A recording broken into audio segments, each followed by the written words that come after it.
Hello and welcome to iTherapy Limited. I'm Matthew George. I'm a qualified professional hypnotherapy practitioner and I'm also a full member of the Professional Hypnotherapy Practitioners Association.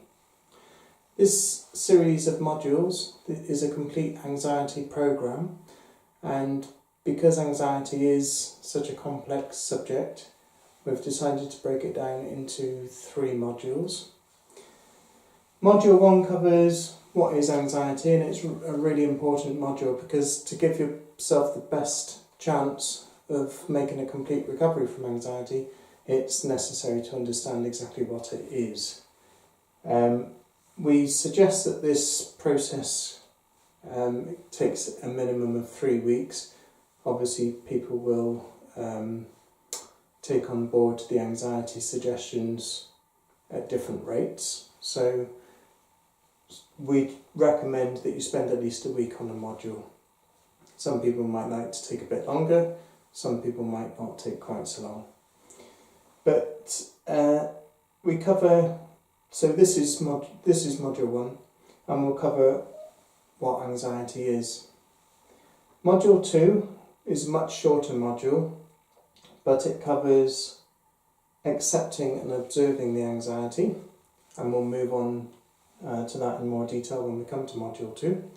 And then module 3 prepares you for life without anxiety.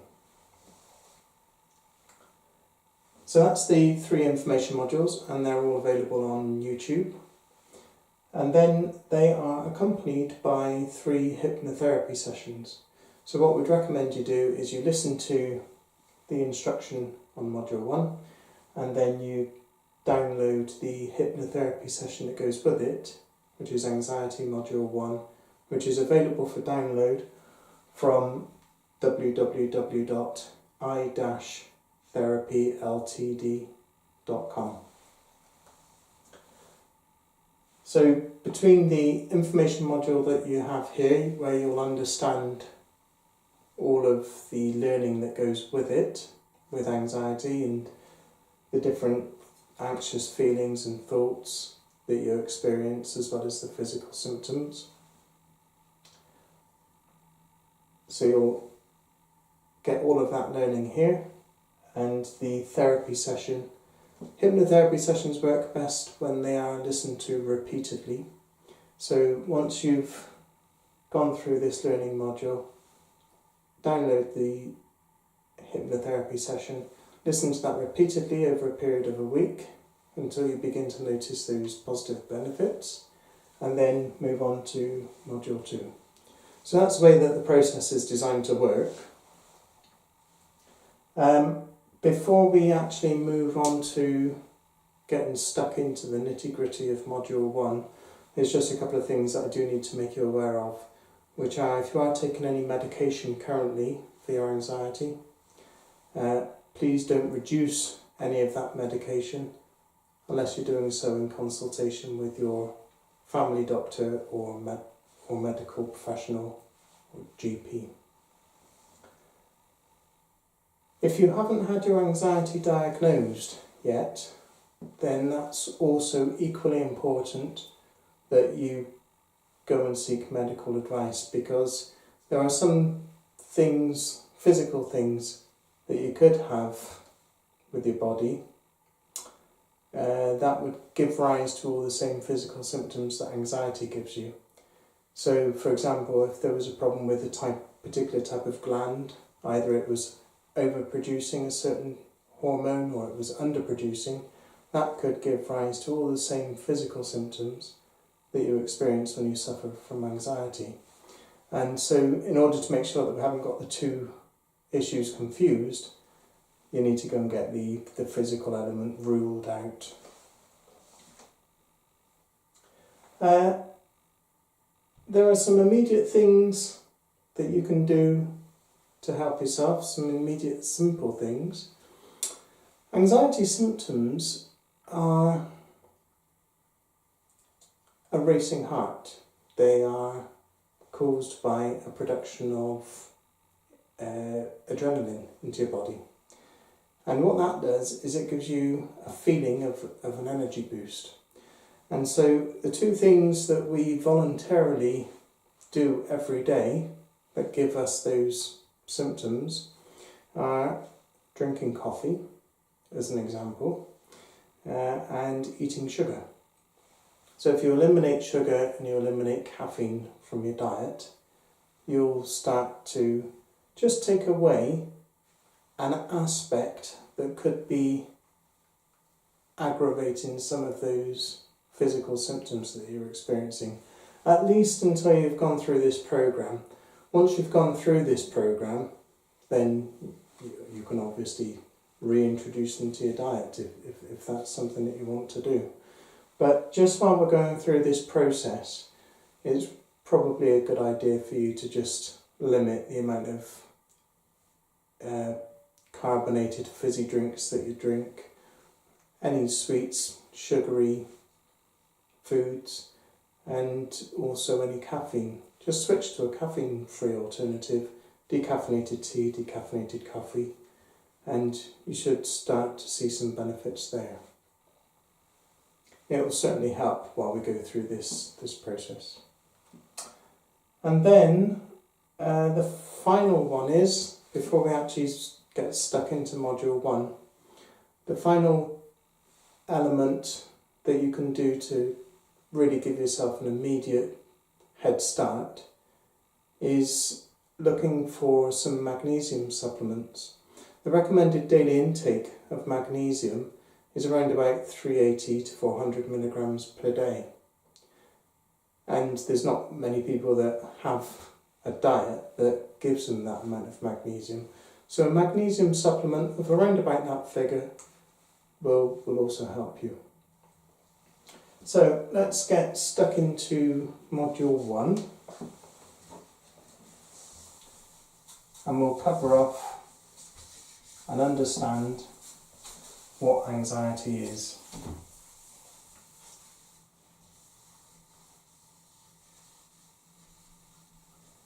So,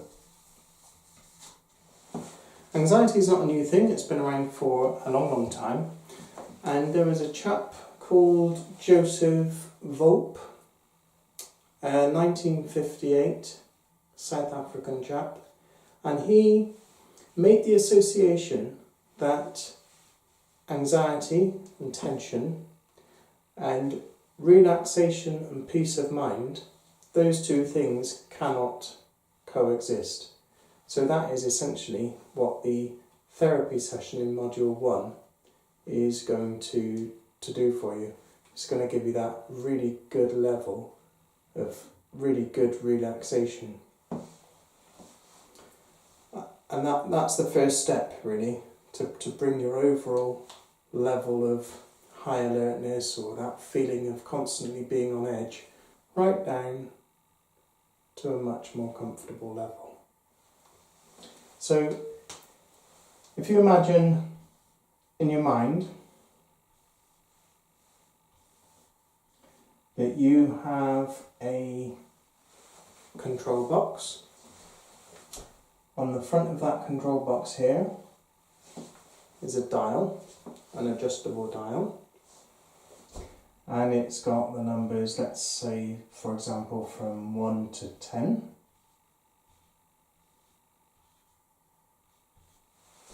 Or from 0 to 10. And if you said that normal, everyday life, somebody who hasn't been suffering from anxiety, is set around, let's say, here. So let's say from 2 to 4. That's a normal range. Now, the difference between somebody who suffers from anxiety and somebody who doesn't is where that level is. So if you imagine that at the back of this control box are all the cables, and one's connected to your heart, one's connected to your sweat glands, one's connected to your legs, one's connected to your breathing, one's connected to your all of the nerves in your hands and arms that make you shake when you have that particular anxiety feeling. For the normal range, so for people who are not suffering from anxiety, that will be between 2, 3 and 4. So normal everyday activities, you might have an occasion in the day where you do feel your heart going a little bit faster, and then it returns completely back to normal. If you suffer from anxiety, then you're up here at the moment. You're around 8, 9 and 10. So you are constantly on that high alert, and the moment a particular event happens in your day, well, that then just takes you right off the scale and you have a panic attack. Now, anxiety has 3 different effects for you. So it has all of the anxious feelings, so we'll put those up here. Feelings. Then you have anxious thoughts.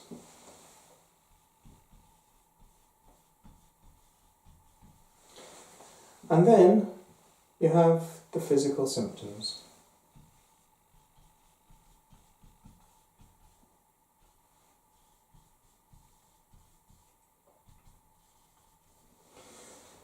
So, and it goes in that order, because the first thing is you will start to feel a little bit nervous about a situation. So let's take an example. If you were going to a supermarket and you don't like crowded places, let's take that as an example. You go there and it starts to get a little bit crowded, a little bit more people, or a few more people there than you had anticipated actually being there, and you'll start to get those anxious feelings. So that could include a bit of nervousness, some fear, worry, some apprehension, a sense of the situation not being real, so you feeling very isolated and life's going on in front of you and there's lots of people there and they're all crowding about and doing their own thing, and you feel like you're not part of that. You feel very alone, very isolated, very, very separated from that, because you're very on edge and you're a little bit jumpy. So that's anxiety feelings. When you experience those anxiety feelings, all sorts of thoughts can go on in your head. So you could start to feel like you're under attack, something's going to attack you, or someone's going to attack you. You could feel that, you could think that you're going to lose your mind, you're going crazy, or some other fantasy, frightening thing could happen. So the ceiling collapses, or literally anything, and we're all different, but they can range from a mild level of anxious thoughts, like I might just lose control of my trolley, right through to I'm going to die. That's the scale, and it goes, and everybody's different and everybody will experience thoughts differently, but that's the scale. So anxious feelings lead on to anxious thoughts, and then when you get the anxious thoughts turn into a physical symptom. And the physical symptoms are your heart racing, your chest going tight here, the feeling of not being able to speak, and that's all your muscles here that are just tensing up, basically. A feeling of numbness, butterflies in the stomach. You can feel your stomach starting to get a bit bloated, butterflies in your stomach, and also that you might have the desire to break wind. That restlessness and jumpiness and the shaking also is another physical symptom that you get. Tingling sensations, feeling weak, nauseous, feeling like you're going to faint. Legs feeling like they're made of jelly and that you're just gonna collapse on the floor. Sweating is another one. And also any reddening of the skin, so blushing and that type of thing. And sense of balance. So, those are all of the very, very, very unpleasant things that you can experience as a physical symptom. And it's all to do with your feelings initially. The feelings that then turn into the thoughts, and the thoughts that trigger the physical symptom. And it's because of these two things, the feelings and the thoughts, which is why hypnotherapy is such a really effective way of dealing with anxiety. Because like this chap identified in 1958, Mr. Joseph Volpe, identifying that anxiety and tension just cannot coexist with relaxation and peace of mind.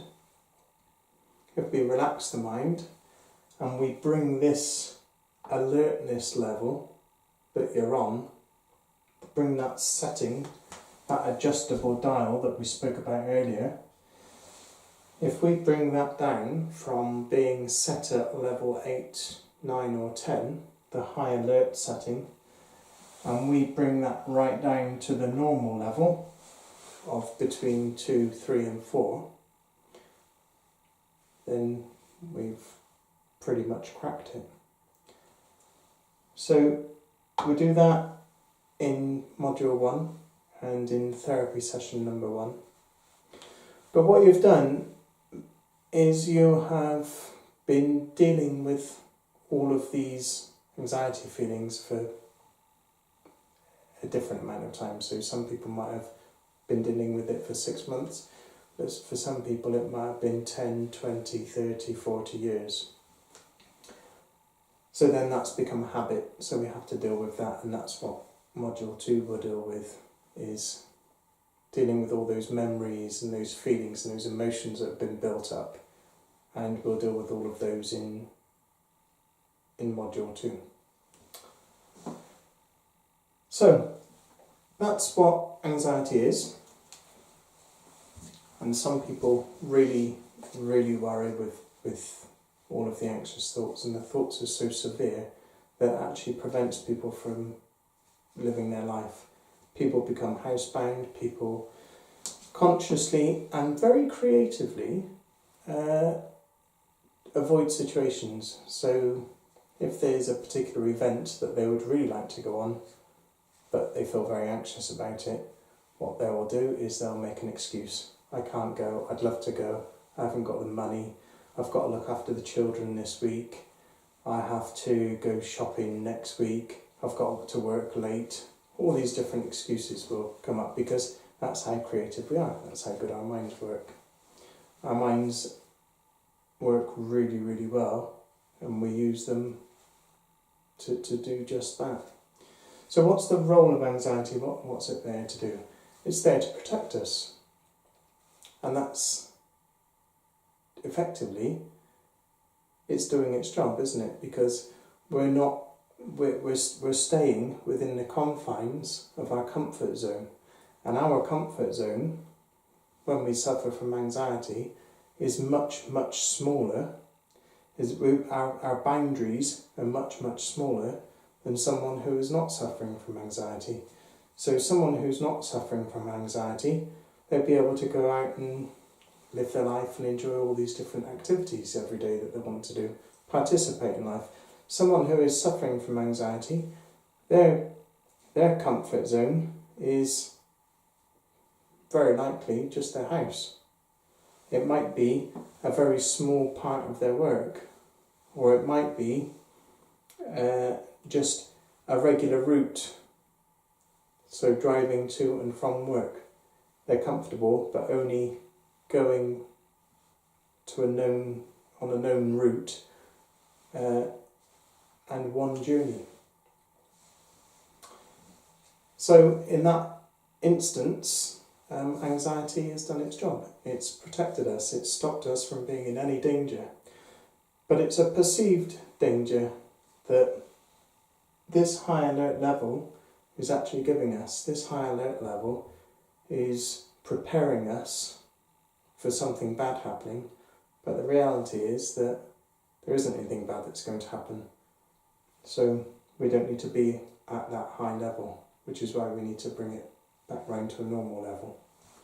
And that will allow us to go and do all of the things that we've been missing out on doing because we've been suffering from anxiety. So, anxiety is there to protect us.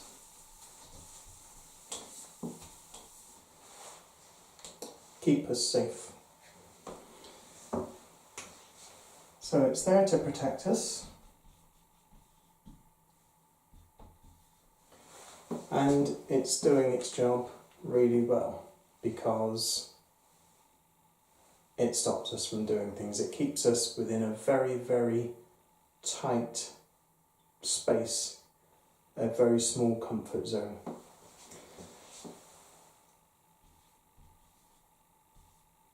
I want to talk a little bit about the physical symptoms of anxiety because there's also a real benefit to all of those. It doesn't feel like it when you're experiencing them, but there is a real benefit to them, and they're all perfectly logical.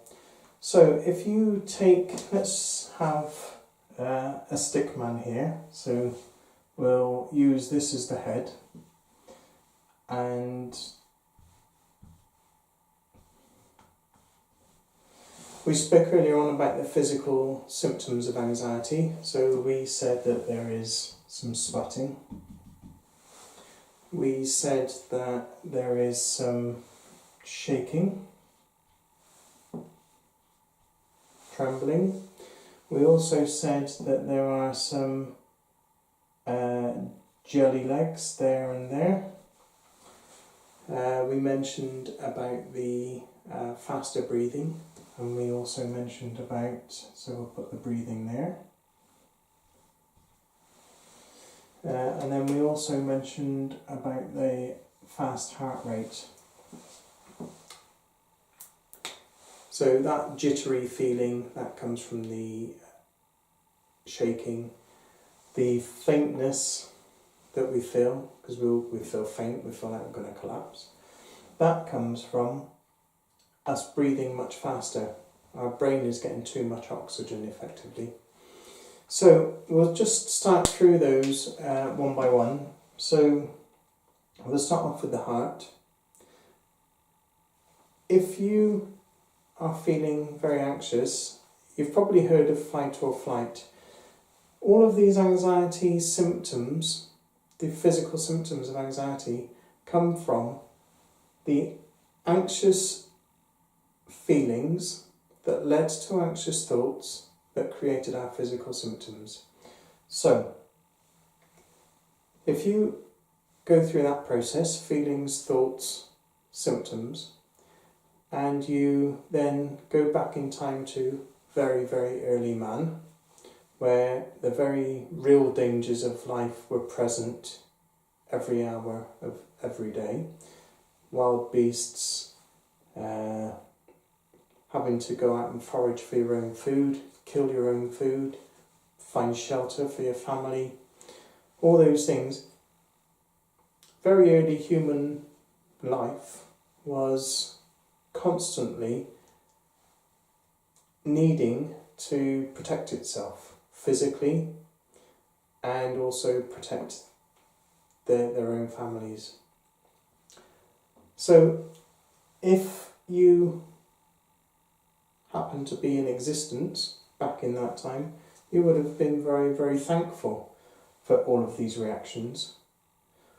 So the whole idea is to make your body able to either stay and fight that particular physical threat, or to make your body agile enough to be able to flee that situation as quickly as possible. So the heart speeds up because what your heart needs to do is it needs to pump as much oxygen as it can around the body as fast as it possibly can.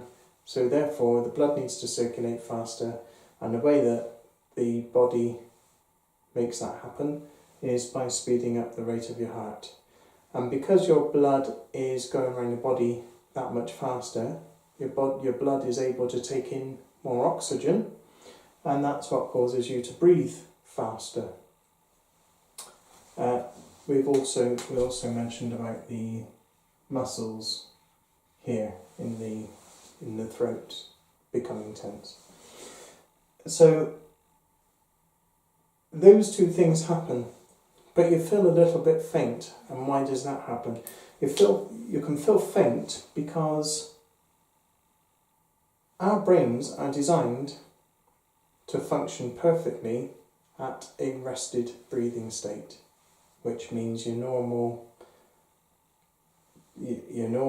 rested state, breathing in the oxygen, the percentage of oxygen that's in the air. So it's 20% roughly oxygen in normal air, and you breathing that in at a normal rate provides an optimum amount of oxygen for your brain. When your heart's racing and you're breathing faster and you're taking in much more oxygen, your brain is getting much more oxygen. That makes you feel a little bit lightheaded. And if you could simulate that particular symptom by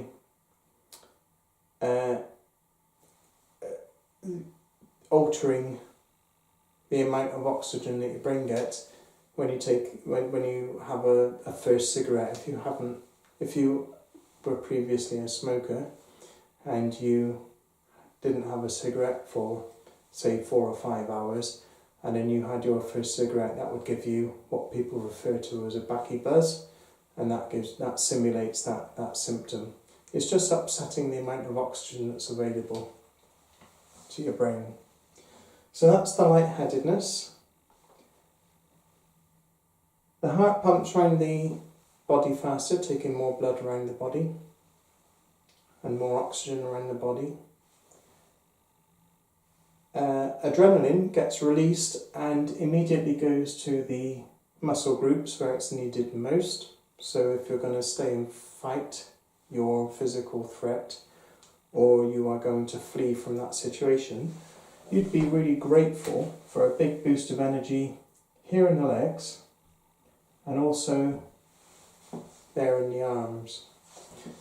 So that energy, with all that adrenaline being released into the body, and because you're not actually going to use it, because in our example earlier on of being in the supermarket, you're not going to start running around and there's no physical threat in there. So your body has just been topped up with all this high energy fuel that it can't use. So the way that it uses it is it tries to just use it in the best way it can. So that's where all the shaking comes from, because your muscles are trying to move as much as they possibly can, but your mind is saying, I've got nowhere to move to, so I don't need to move. So your body just moves for itself, and that's where the shaking and the trembling comes from. So that's the jelly legs, and the trembling, and the heart, and the faster breathing, and the lightheadedness. So why do we sweat? What's the issue there? Sweating is a cooling mechanism for your body. And if you imagine a heart pumping faster and your body releasing adrenaline into it, the liver's got some activity to do there. It's got to process all this adrenaline that's being circulated around the body and ends up being filtered through there. And that generates heat. And because it's generating heat, the body needs to cool down. So that's why you sweat.